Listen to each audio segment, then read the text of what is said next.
Pang-ilan na yan? Pang-anim na. Hindi mo pa rin alam kung sino naglalagay? Hindi ko mo tsempohan eh. Tinry ko pumasok na maaga pero nakapatong na agad yung flower sa desk ko. Kakaintriga naman, kainis. Sana all. Chad? Oh, ikaw ba nag-iiwan ng mga flowers sa desk ko? Natanggi ko yung desk mo. Nalaglag to bulaklak kaya pinulot ko. Oh. Awe, tunog dismayado ka yata. Ine-expect mo ba ako naglalapag ng mga basurang bulaklak dyan sa desk mo? Basura? Oo, bakit? Hindi lang yan yung basura. Pati yung nagbibigay, basura rin. Di ka man lang mabigyan ng totoong bulaklak. Bitter ka lang siguro. Hindi ako bitter. Bitter ka, Chad. Bakit ako magiging bitter ako nakapag-break sa'yo? Visit? Bakit ba ako nakikipag-usap sa'yo? Bakit nga nakipag-break ka sa akin? Girl, walang iniwan na bulaklak sa desk mo ngayon. Bakit kaya?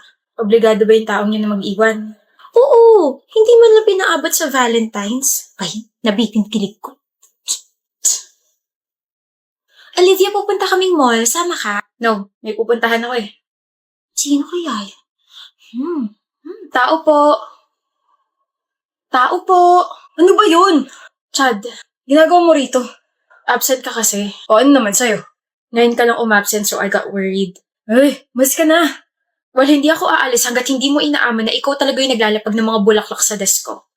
Nagsasabi mo dyan. Bakit ka may hawak na bulaklak na katulad nyo sa akin? Anak ng gatas naman. Easy. Oo na. Sa akin galing yung mga yun. Okay na. Umalis ka na. Mahal mo pa rin ba ako? Anong klaseng tanong yan? Chad naman ni, kailangan ko malaman. Kailan ba ako tumigil na mahalin ka? Uy, bakit ka nakapag-break sa akin kung ganon? Tinawag mo pang basura yung mga handmade flowers pero ikaw rin paling gumawa nun. Di kita maintindihan. Baka tawanan mo ako eh. Nung Christmas, yung nagpadala sa'yo ng 24 roses, di ba? Hindi ko tinanggap yun, sinauli ko yun. Alam ko, sinuli mo naman yun pero insecure ako eh. Pakiramdam ko hindi ako karapat dapat para sa'yo. Kaya yun, pagkatapos ko makipag-break sa'yo, nagalit ako sa sarili ko. Buong iniisip ko nung time na yun. Tapos napagdesisyonan ko na mag-part-time sa isang fast food chain para kapag nagbalikan na tayo, may mabibigay na ako sa'yo. Tapos bumili ako ng materials pang crochet kasi yun yung kasya sa budget ko eh. Kaya pasensya na kung you're more than enough, Chad. You, your efforts, your love are more than enough. Kaya instead of breaking up with me, tell me more about what you feel. Hindi naman ako mapapagod na bigyan ka ng assurance eh. Sorry. For what? Sa pagiging rude ko sa'yo for more than 1 month. Wala yun. Oh. Dala mo palagi yan? Aba, oo naman. 9 na flowers ko. Thank you. Will you go out with me this Valentine's, Olivia? 9 words yun, kaya 9 flowers binigay ko sa'yo. Bakit sa Valentine's pa? Alam mo naman sa araw ng mga patay. Ano yun? Para patay na patay ako sa'yo. Visit ka. Sa Valentine's Day dapat ako makipagbalikan sa'yo kaso nabukin mo na ako eh. Kaya magde-date na lang tayo. Tayo na ba ulit? Oo! Hindi pa ba? Siyempre, tayo na ulit. Pakutos nga isa. Kiss muna. Pangit ang timpla ng mukha mo, Kara.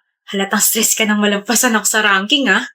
Hindi naman masyado, Kal. Pero at least hindi katulad mo na wala pang ginagawa at iniisip eh. Ang sama-sama na agad ng timpla ng mukha mo. Nakakainis talaga yun. O ikaw, high blood ka na naman kay Kara. Ano? Musta? Tsaka, please lang, huwag mo na akong asarin doon sa manananggal na yun. Hindi naman ako katulad mo. Ano ba kasi yun? Nga pala. Salamat doon sa ginawa mo para sa amin ni Jessie. Medyo na-stress ako sa'yo pero proud na proud ako na nakaamin ka sa harap ko. Anyway, may gusto ka ba? Love life! Gusto ko ng love life. Nakakainis! Sabay pala kami magla-lunch ni Jessie. Una na ako Good luck dyan sa gusto mo. Palagi na lang akong tuloy para sa 2 tao. Paano naman ako na hindi makatawid papunta sa taong para sa akin dahil lang sa ubos na yung pampagawa ng tulay ko? Yoko na nga. Kung balak mo pa kausapin yung sarili mo, pwede gawin mo na rin sa ibang lugar. Nakaka-istorbo eh. Kausap? Guni-guni mo lang yun. Ba't nandito ko pa sa harap ko? Sorry, Kara. Hanap ko kasi love life. Hindi manananggal. Tabi. Nakaharang ka. Tabi ka ako. Hindi ba uso sa'yo ang mga salitang, excuse me, Pogi? Hindi. Lalo na kapag hindi naman talaga gwapo. Aba, gwapo ako sabi ng nanay ko. Wala naman ako sinabi na ikaw yung tinutukoy ko. So, Gwapo talaga ako sa paningin mo. Hindi. Init talaga ng dugo niya sa akin. Kasi palagi mo akong binabother. Sino hindi maiirita doon? Oh? Ano to, pisngi? Oh, Kara. Ba't bumalik ka? Gusto mo talaga ng atensyon ko, no? Kung di lang kami rivals, baka iisipin kung pwede kami. Bagay pa naman kami. Uy! Uy, ikaw! Ano yung inisip mo? Gising! Di pwede yan. Gising! Good morning, everybody! Ano? Bakit ka nakatitig? May muta ka pa? Ano yun? Tara, tara na, kain na tayo. Minsan lang talaga siya ngumiti. Ganda niya. Uy! Uy, ikaw! Delikado yan, ha? Uy! Umalis ka nga sa isipin ko, Kara. Tawag mo ako? Sabi ko, tara! Tara na, Christian. Gutom na ako. Ganyan din ako kay Jessie dati, pre. Naiintindihan kita. Ang ganyan. Kunwari, hindi alam kung ano sinasabi ko. Okay lang yan, pre. Nasa second stage ka pa lang naman. In denial.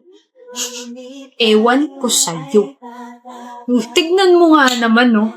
Kung sino pa tong lagi kong kaaway, siya pa tong partner ko sa report. Hoy, partner. Hangin ba yung kausap ko, ha? Wala akong panahon para makipaglokohan sa'yo. Let's just do our report para matapos na. Bakit parang mas lalo kaya tang sumungit ngayon? Big deal ba?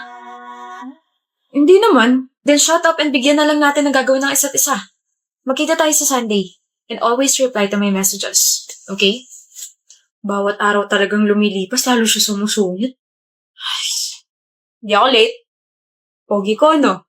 Sa totoo lang, malabo talaga mata ko eh. Wala akong pake. Sungit! Okay, so ito yung magiging introduction natin. And then instead of asking some questions sa audience, let's have a proper debate para alam nila.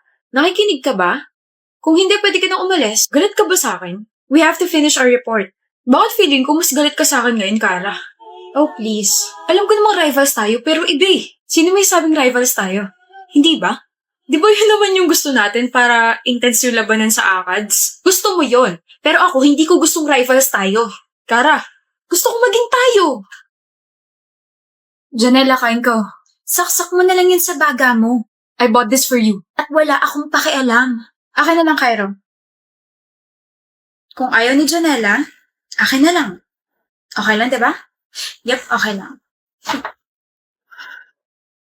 Ba't ka ba habol ng habol dyan sa ex mo? Mukha kang tanga. Di ba obvious, Tel? I still love her. Yok, niloko ka na nga tapos ikaw pa yung may ganang maghabol? Wake up, stupid. Hoy, hindi ako stupid. Ay ano, tanga lang. Ugh, I hate stupid people like you. Like, ang hilig niyo magpakamartir. Ano ba yan? Hindi mo pa siguro nararanasang ma-in love. I already fell in love once. Eh di ramdam mo nararamdaman ko. Honey, no. When my ex cheated on me, I only cried and moved on. Hindi ako naghabol dahil kapag ginawa ko yun, mag-feeling mataas siya tapos sa huli ako talo? That's YUCK. Yuck. Janela. Stop being so creepy, Cairo. Stop talking to me. Ano bang ginawa ko para lokohin mo ko? Hindi ba sapat yung pagmamahal ko para hanapin mo yun sa iba? You're too good for me, Cairo. I want someone na medyo bad boy. Gaya ni Glenn. Hoy, ano ka nasa Wattpad? Walang tugod sa taong marunong makontento. Hanap mo pala bad boy. I suggest kantahin mo na lang yung kanta ng Red Velvet. Tara na nga. Sa kakasabat mo, akala mo ba magugustuhan ka ni Cairo? No. Hahabulin niya ako ng hahabulin hanggang sa ma-realize mo na kawawa ka sa huli. I told you, Cairo. Feeling mataas talaga yung mga ex na yan. Tara na kasi, Tel. Sayawin na natin yung nakita kong kumikembot sa TikTok yung girl.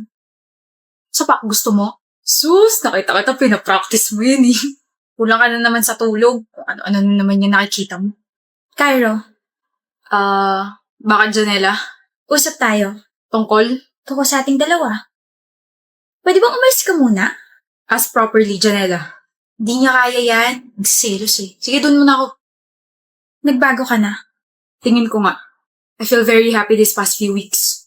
I'm sorry. For what? For pushing you away. For cheating on you. Hindi ko dapat ginawa yon. O tapos? Effective. Yung ano? Yung panggagamit mo dun sa babae para mapaselos ako. I realize na I still love you. I realize na infatuated lang ako kay Glenn. Her name is Tel and hindi ko siya ginagamit para mapaselos ka. Saan nanggagaling yan? Come on, Cairo, you won. I regret everything that I did. Hindi dapat ako nagloko. I'm here na. Tayo na lang ulit. Iwan mo na yung babaeng yun. Sabing Tel yung pangalan niya eh. Sabi mo mahal mo ako. I loved you but you wasted that. Ngayon naka-move on na ako. At ngayon, masaya na ako sa taong nagugustuhan ko. At yun ay si Tel. Okay? Kanina ka pa dyan? Narinig mo lahat? Sabing Tel yung pangalan niya eh. Ngayon naka-move on na ako. At ngayon masaya na ako sa taong nagugustuhan ko. At Tel naman eh. Gusto mo pala ako ha? Ewan ko sa'yo. Don't worry. Walang habol ang mangyayari sa ating dalawa. Anong meaning nun? Tel! Anong meaning nun? Arjun, I'm here na. Arjun, invisible ba ako sa paningin mo? Hello? Arjun! Ano ba, miss? Yes, I do. Kamari name ko. Kamari. Stop doing this. Gusto lang naman kita makausap eh. I told you to stop, right? Paulit-ulit na lang kulit mo ah. And I told you na hindi kita titigilan hanggat di ka napapasakin. May girlfriend ako. Wala akong pake. Willing ako maging kabit mo. What the? Kung hindi ka interesado sa akin, bakit ka nandito? Bakit ka nandito sa harap ng building namin? Arjun, you're waiting for me. Kahit i-deny mo pa na i-deny, deep inside, gusto mo rin ako. Lasing ka ba? Arjun. Baby! Sorry, nag-antay ka ba na matagal? May in-announce pa kasing prof namin eh. Di naman, B. Alis na tayo? You must be Arjun's girlfriend. Hi, I'm Kamari. Let's go, baby. Hindi mo ako papansinin? You're rude.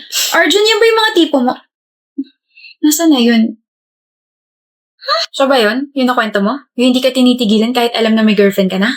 Oo, kakairita. Ilang beses ko na siya sinabihan tumigil na siya. Ba ayaw pa?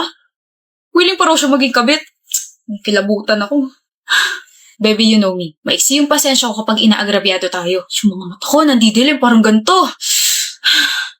I think you need to take an action, ha? You have powers, eh. And you know me, Arjun. I got you. Always. Hey, ugly! Pangit! Alexis! Kanina pa kita tinatawag. Sorry. Akala ko kasi sarili mo yung tinatawag mo. You're really rude, you know? Calling me pangit. Hindi ba rude yun? You sound so childish. Anyway, hindi ko kasama yung boyfriend ko. Hindi mo siya matititigan. Ako lang. Ikaw yung sadya ko. I just want to let you know that I'm like your boyfriend. Talaga? What a coincidence. Gusto ko rin siya. I can steal your boyfriend. Sige nga. Hindi ka takot? Bakit ako matatakot? Wala namang pakin sa ibang tao. Ilang beses ka na niya na-reject? 8. Don't worry. Pang-siyam na to. Ire-reject na kita para sa kanya. Confident ka ngayon, pero iiyak ka rin sa huli. Calamares. It's Kamari! Parehas lang din yun. Makinig ka sa akin, okay? Alam mo ba yung salitang limitasyon? Yung salitang stop. How about yung salitang no? Yung salitang respect? Of course! Ano kala mo sa akin, bobo? Oo, bobo ka. What? Bobo ako? Alam mo yung mga salitang ganun pero hindi mo alam kung paano i-apply sa totoong buhay? Bobo ka. Alexis! Boboklatin ko rin yung ulo mo at isasalpak ko dyan sa utak mo na dumistansya ka sa may girlfriend na. But I want him. Siya lang. Ngayon ko lang naramdaman to. Siya lang bang isda sa dagat, ha? Nabingwit ko na siya. Makikishare ka pa? Baka pasin kita ng bangka. I liked him first. Di sana pinabillboard mo. Kabit? Willing ka maging kabit? Kung ikabit kaya kita sa dingding tapos may nakapaskal na word na papansin, gusto mo? Kamari, mabait naman ako pero sa'yo hindi. Tigilan mo na si Arjun. Put yourself in my shoes. Pag nagka-boyfriend ka at may umaaligid na virus dyan sa boyfriend mo, baka mas malala pa yung gawin mo kaysa sa akin. Hindi mo kayang ilagay yung sarili mo sa sapatos ko? Sabagay, hindi kasi tayo magka-size eh. Ang kapal kasi ng mukha mo. Let's not see each other again, okay? Huwag mo na rin dagdagan yung nicknames mo. Cheater ka na nga, tapos papansin ka pa. Huwag na. Paano nga nalamang may history ako ng cheating sa ex ko? I hate her! Okay na, baby. Tara, quick. Appear muna. Huwag dito! Tara na!